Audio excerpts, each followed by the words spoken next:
Painful because we're relational creatures. We need other people. We need love to survive and to heal and to grow and to do the things that need to happen. When we stay in those isolated spaces, there's a loneliness that takes over and we become more anxious, more depressed. Life is harder. We need that warmth. Yeah. I mean, you watch Jesus, watch what Jesus does with his body. He touches people, right? Touches their eyes, touches their ears, welcomes the children.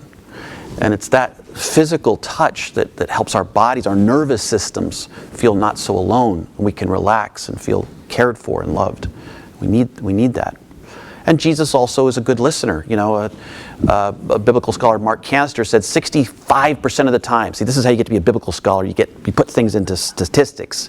65% of the time, Jesus listens first before he speaks. So he's a good listener.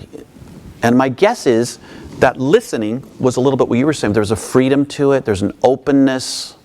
There's a welcoming.